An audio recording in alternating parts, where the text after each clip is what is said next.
Buenos días, mi nombre es Andrés Falconi. Estoy aquí entrevistando al candidato presidencial Juan Iván Cueva.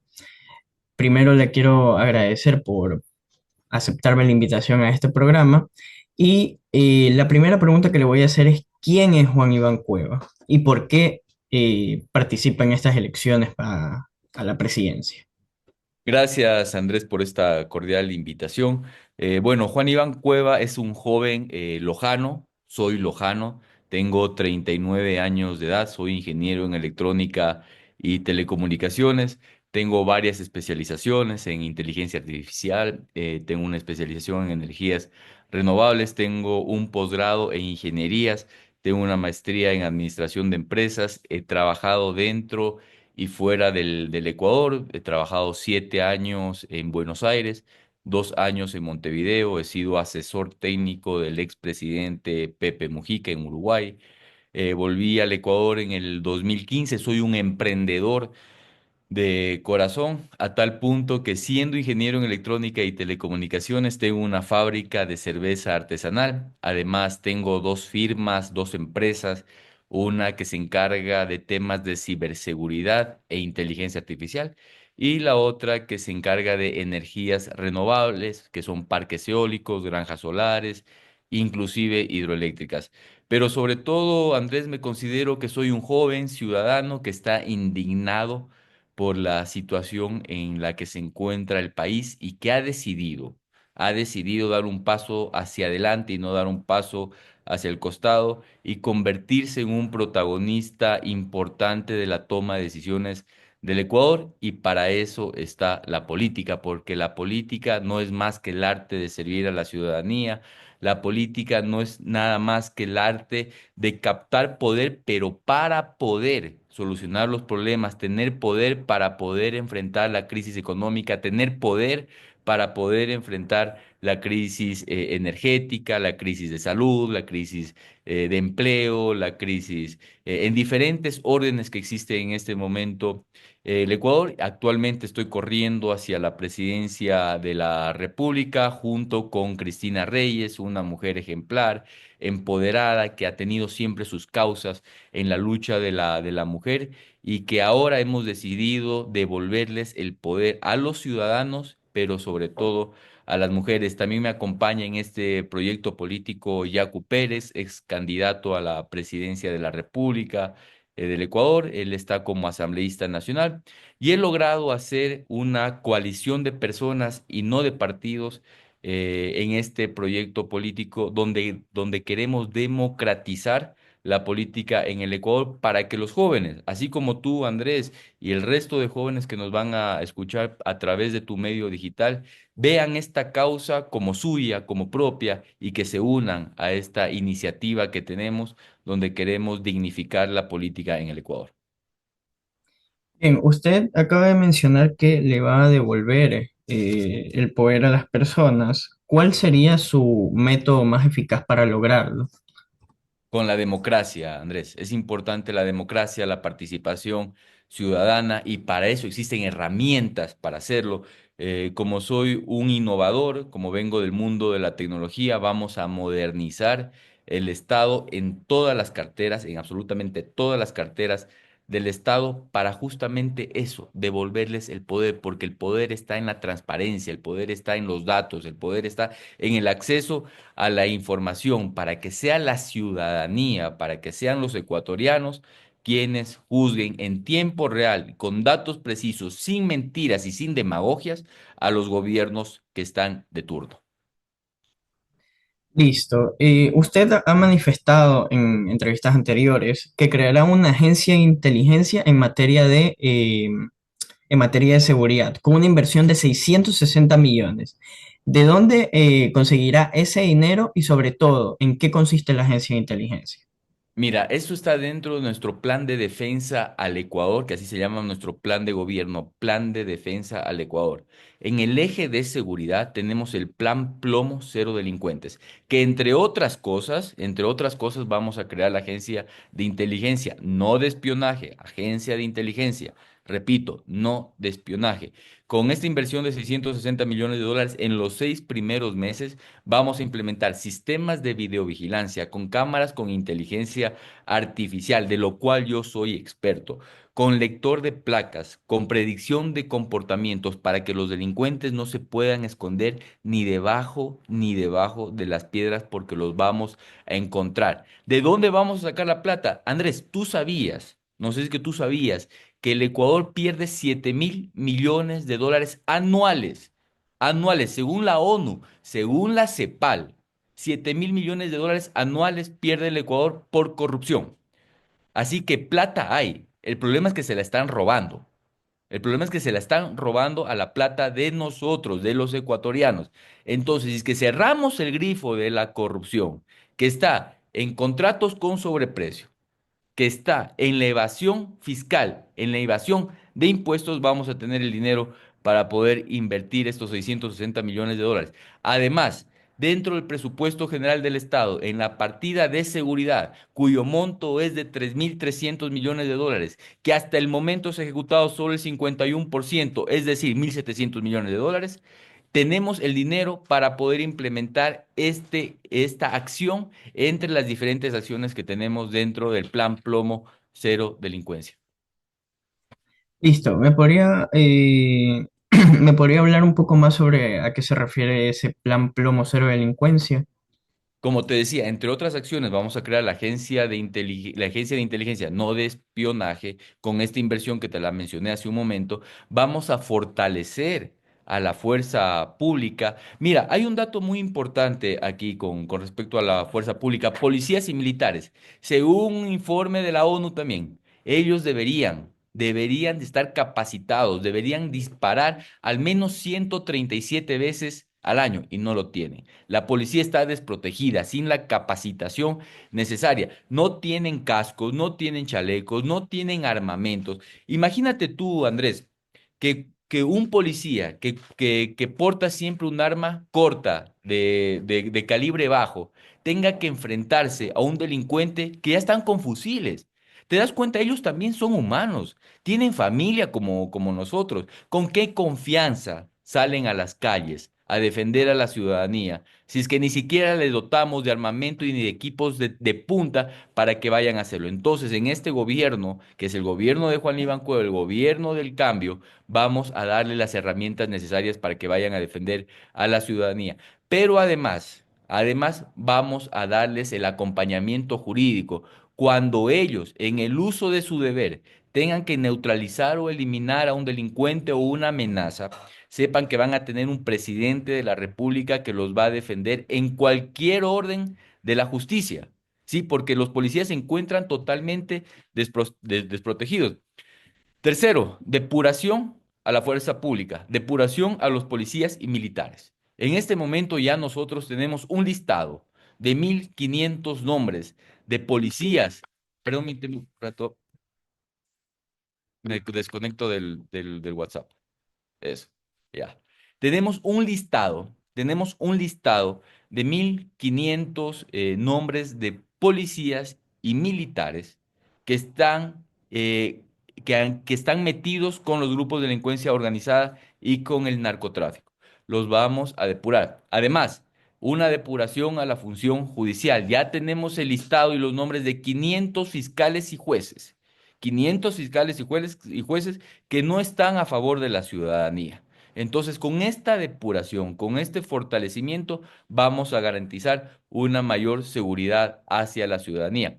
Además, vamos a fortalecer la ley orgánica de la función judicial, la ley orgánica de la función judicial, para que aquellos jueces y fiscales que saquen a los delincuentes que tanto les ha costado capturar a la Policía Nacional, que lo saquen en 24 horas, en 48 horas de una semana, sepan muy bien que les va a caer todo el peso de la ley, porque para esto hay que ser firmes, firmes con la policía y con los diferentes organismos que manejan la función judicial. Listo, perfecto. También ha mencionado que hará reformas a la Constitución, pero sin ir a una constituyente. ¿Cómo lo hará sabiendo que muy probablemente no tendrá la mayoría de la Asamblea de su lado? Eso es una mentira y no es algo que estoy de acuerdo, Andrés. Mira, por qué se piensa que cuando uno gana la presidencia de la República no va a tener la mayoría en la Asamblea Nacional? ¿Por qué? Porque el anterior gobierno, por el mejor dicho, porque el gobierno actual, cuando participó, nunca tuvo una lista de asambleístas. El método de elección, según el Código de la Democracia, viene por el arrastre. Cuando yo pase a segunda vuelta, voy a estar con un 22 o 23% del favor popular.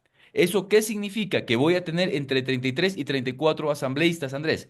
Hay un tema importante. Nosotros somos el único proyecto político, el único movimiento político que tuvo primarias en todas las provincias. En todas las provincias tuvimos primarias. Somos uno de los 5 partidos políticos que tiene asambleístas en todas las provincias. Así que nosotros tenemos estructura, tenemos bases.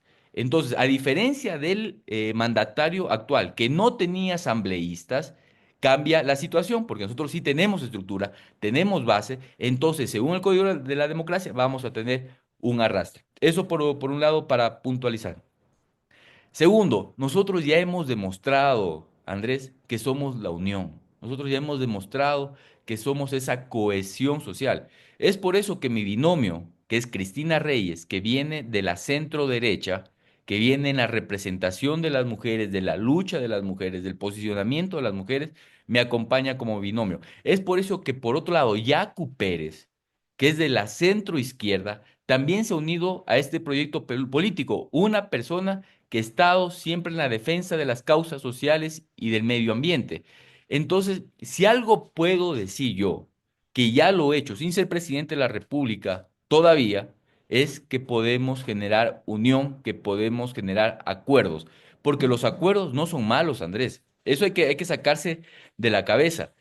Los acuerdos son buenos siempre y cuando sean transparentes y en beneficio de la ciudadanía, siempre que todo se ponga sobre la mesa. Cuando hay acuerdos que van por debajo de la mesa, esos ya son acuerdos que son maliciosos y en eso nosotros no vamos a estar. Pero todo acuerdo que tenga que hacer con los diferentes partidos políticos van a ser transparentes, sobre las mesas y de frente. Así que no hay que tenerle miedo a los acuerdos porque eso te va a generar gobernabilidad. Ahora, con respecto a los cambios en la Constitución, hay una frase muy linda que siempre me decía mi viejo: hay que arar con los bueyes que hay. Hay que arar con los bueyes que hay. Entonces, ya en este momento tenemos una constitución con 444 artículos, donde el primer artículo dice: el Ecuador es un país de derechos, con ese al final, de derechos. Entonces, lo que debemos de nosotros precautelar es justamente eso, la defensa de los derechos. ¿Que hay que hacer muchísimos cambios? Sí, hay que hacer algunos cambios, como por ejemplo el tema de la reforma laboral, que lo podemos hacer con una reforma en la Constitución para tener horarios y formas de contratación más flexibles que permitan al emprendedor y al empresario poder contratar a más personas y eso dinamizar la economía, dinamizar el empleo y sobre todo acabar ya con algo que es la pobreza extrema que se lo hace a través de la dinamización del empleo. Así que tenemos una constitución. Yo no voy a estar con demagogias porque en este momento lo que todo el mundo quiere escuchar es que vamos a hacer una constituyente. No, no es necesario. En este momento no es necesario. El Ecuador tiene otras necesidades. Otras necesidades, porque aparte para llevarte a hacer una constitución, tú tienes que hacer un plebiscito que te va a costar no menos de 60 millones de dólares, lo que significa 60 megavatios en energía solar o en la generación de energía, lo que significa 36.000 familias que tú puedes cubrir de energía con esos 60 millones de dólares. Entonces pensemos siempre en las soluciones que el Ecuador necesita en este momento y no en cálculos políticos. Listo. Uno de los ejes en economía a los que usted se refería en una entrevista pasada es una reforma tributaria que aumente la recaudación. Esta reforma tributaria, ¿qué impuestos van a cambiar? ¿Hay algunos que van a aumentar? ¿Y qué le parece el IVA al 15%? Mira, Andrés, tú seguramente, como eres un estudiante brillante de economía, entiendes lo que te voy a decir a continuación, la curva de la FER. No necesariamente mayor cantidad de impuestos significa mayor recaudación. Existe un punto de equilibrio. Y ese punto de equilibrio en el impuesto al valor agregado, en el IVA, es el 12%. Porque tú al subir el IVA, lo que has hecho es restarle capacidad adquisitiva al bolsillo del ecuatoriano. Entonces nosotros vamos a devolverle el IVA al 12%, porque tras cartón, este 3%, estos 3 puntos porcentuales que se ha subido, no ha sido destinado para lo que fue dedicado, que iba a ir para seguridad. Seguimos con índices de inseguridad más altos que el año pasado. Septiembre del 2024 y octubre del 2024 cerraron con más muertes violentas que en el 2023. ¿Dónde están esos fondos? ¿A dónde se ha ido esa plata? Entonces, nuestros estudios, nuestros cálculos han demostrado, y según la curva de la FED, que el punto de mayor recaudación es el 12%. Así que técnicamente vamos a devolverle al Ecuador el IVA al 12%. Además, el tema de subsidios es algo importantísimo. Los subsidios tienen que existir, pero tienen que existir focalizados. ¿En quién? En quienes más lo necesitan.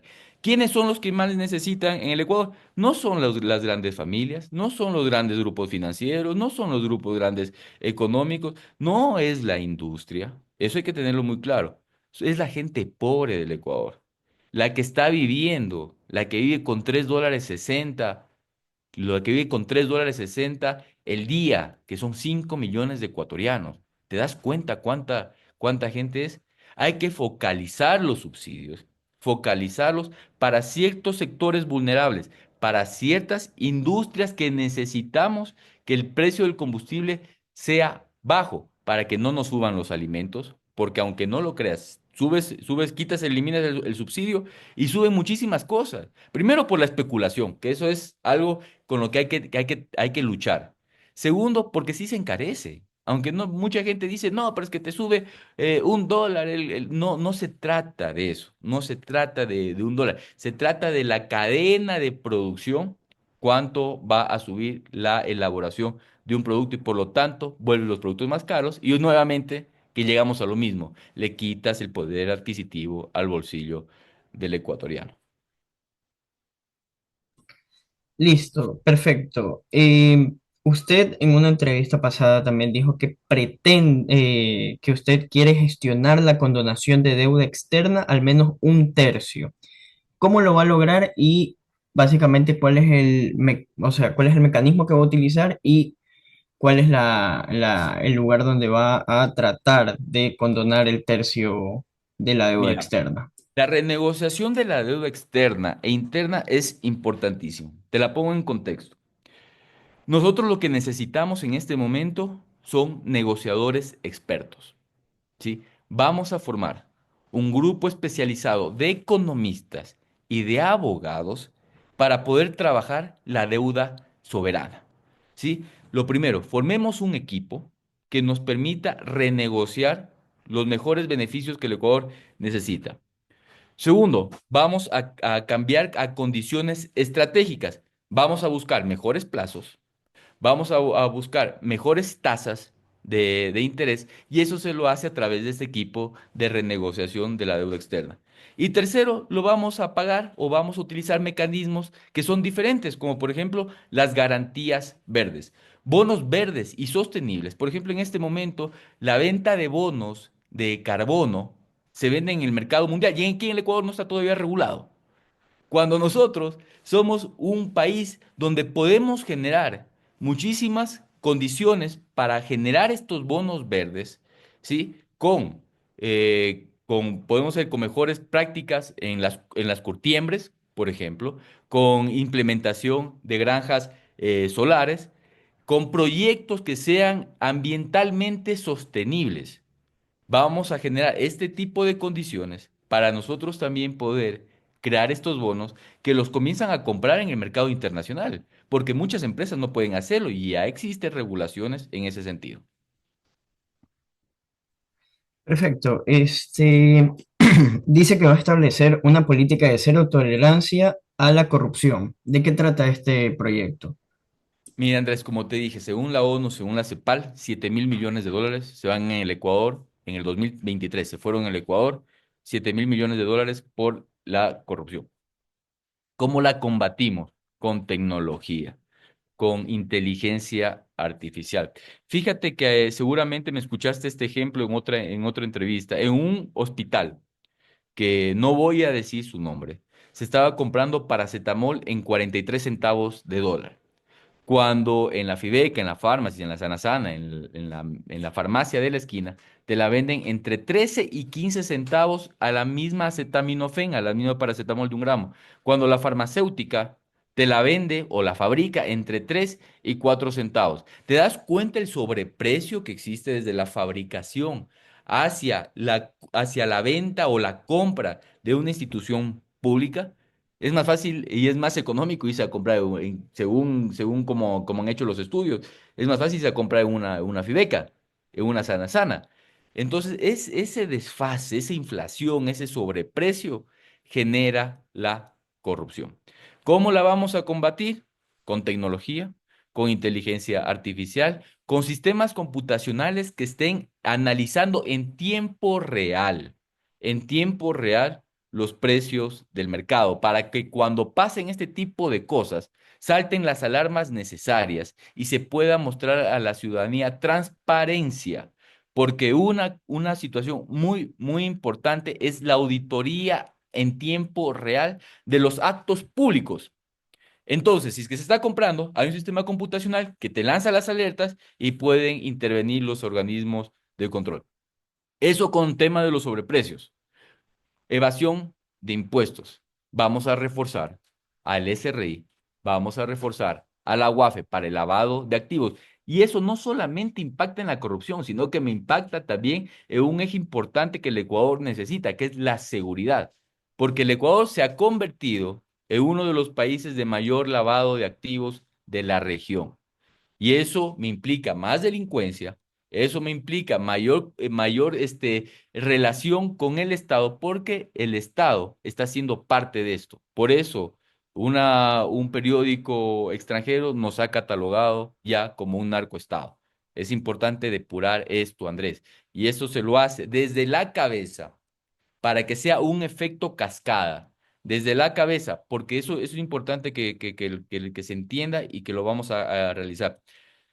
Todos los ministros de Estado, todos los secretarios de Estado, todos los asesores y consejeros, todos los viceministros, subsecretarios y directores de nuestro gobierno van a entrar y van a pasar por pruebas de confianza que ellos mismos la tienen que pagar. O sea, si alguien quiere entrar al gobierno de Juan Iván Cueva, si alguien quiere entrar a este gobierno del cambio, tiene que realizarse la prueba de confianza para poder pasar por el polígrafo, para que sepamos muy bien que no está involucrado con ningún grupo de delincuencia organizada, para tener un análisis exhaustivo de las finanzas, tanto de él como de su círculo familiar, porque las preventas o, por ejemplo, la corrupción se da a través de muchas veces de los familiares. Entonces hay que trabajar muchísimo en eso y así lo vamos a combatir. Perfecto. ¿Cuál es el rol que cree usted que debe tener las Fuerzas Armadas? ¿Cree que deben de patrullar las calles o simplemente quedarse en las fronteras y cuidar las fronteras? Mira, depende de la situación. Sí, aquí es un depende. Yo he estudiado, tuve mi colegio en el colegio militar, conozco cuáles son las competencias exactas de las Fuerzas Armadas. Ellos están para garantizar la seguridad en los sectores estratégicos, siendo esto la soberanía del Estado, siendo esto las fronteras, y te hablo de puertos, aeropuertos, la frontera. Nosotros, mira, tenemos varios frentes, tanto por la costa, tanto por el norte, por el oriente, que es muy difícil el acceso, y por el sur. Entonces, las Fuerzas Armadas tienen que dedicarse a eso. Pero en este momento vivimos una crisis de seguridad, una crisis de inseguridad muy fuerte, donde necesitamos de todos, tanto de los policías como de los militares, tanto de las ciudadanas como ciudadanos, tanto de los políticos como de los apolíticos. Esta crisis la tenemos que enfrentar entre todos. No es algo que solo la policía la puede enfrentar. Además, el crimen organizado ahora es interméstico. Eso quiere decir que es internacional y nacional, internacional y doméstico. Por eso técnicamente se llama interméstico. Entonces, es importante que las Fuerzas Armadas apoyen en este momento a la Policía Nacional, pero yo iría un paso más adelante, un paso más adelante para poderle dar todas las competencias necesarias. Y como te lo expliqué hace un momento, que ellos están encargados de los sectores estratégicos, yo voy a declarar sector estratégico a las cárceles del Ecuador para que la Fuerza Armada, para que los militares tengan todo el rango de acción porque en este momento los hemos dejado solos, atados de manos, sin las competencias necesarias. Sí, ellos solo pueden intervenir en ciertos sectores o bajo ciertas circunstancias en las cárceles, pero si las declaramos sectores estratégicos, a las cárceles tienen todas las competencias de intervenir con toda la fuerza que ellos tienen. Perfecto. Usted habló de su binomio presidencial, la candidata a vicepresidenta Cristina Reyes y su asambleísta nacional Yacu Pérez. ¿Qué rol desempeñarán ellos dos en su presidencia? Bueno, el rol de Yaku está dentro de las competencias del legislativo, que es fiscalizar y generar leyes. Más de eso, Yaku no puede hacer, pero Yaku siempre va a estar trabajando en la defensa del medio ambiente, en la defensa del agua, en la lucha contra la minería ilegal, la explotación innecesaria de los recursos siempre y cuando no se cuiden las zonas sensibles o las fuentes de agua. Y Cristina va a tener un rol importante. Como te lo dije hace un momento, Andrés, este va a ser el gobierno del cambio, el gobierno de las mujeres, el gobierno de la reivindicación. Nosotros nos vamos a encargar de saldar esa deuda social que existe con las madres solteras, que existen con las mujeres que han sido discriminadas. Vamos a saldar esa deuda social. Cristina va a estar a cargo de 5 ejes principales. Primero, del Instituto Ecuatoriano de Seguridad Social. Segundo, el Ministerio de Salud. Tercero, el Ministerio de Educación. Cuarto, de la Secretaría de la Mujer y Derechos Humanos. Y quinto, de la Cancillería, del Ministerio de Relaciones Exteriores y Cancillería, devolviéndole así un papel protagónico a la mujer en la toma de decisiones de este país. Perfecto. Y la última pregunta, ¿cuál es su plan para darse a conocer? Ya que en las recientes encuestas presidenciales, la mayoría, a excepción de Daniel Noboa y Luisa González, no cuentan ni siquiera con el 4% de los votos, mientras que ellos ya sobrepasan el umbral de los 25%. ¿Cuál es su plan para darse a conocer sobre todo a los jóvenes que van a formar parte importante de las elecciones? Mira, Andrés, hay que entender algo. Las encuestas no es solo más que una fotografía de la situación actual electoral. Sin embargo, estas encuestas, las últimas que han salido, han sido pagadas, por decirlo así, por uno de estos dos actores que acabas de decir que están en la cabeza. ¿Por qué la hacen? Porque ellos quieren seguir manteniendo en la mentalidad de la ciudadanía esta polarización. ¿Sí? Pero la realidad es otra. Y han salido encuestas también que no han sido pagadas por nosotros que inclusive hasta difieren muchísimo de las ideologías, ¿sí? Donde nos colocan a nosotros, y eso te hablo hace un mes, como la cuarta opción. Estamos nosotros por debajo de Leonidas Sisa, del mandatario y de la candidata a la Revolución Ciudadana. Nosotros ya nos están ubicando con el 4,05% hace un mes. Mira, yo ya vengo recorriendo el Ecuador, Andrés. Arranqué desde Loja, ¿sí? Desde mi provincia natal, porque vamos a encontrar el norte del país desde el sur de la patria. He estado en Macará, Gonzanamá, Zapotillo, Saraburo, Loja. He pasado a La Suay por Oña, Susudel, Tarqui, Cuenca, Biblián. He estado en Azogues, he estado en Los Ríos, en Babahoyo, en Ventanas. He estado en Manabí, en Santana, Olmedo, Paján, 24 de Mayo, Lascano, Jaramijó, Calderón, Chone, Calceta, Jipijapa, Manta, Montecristi.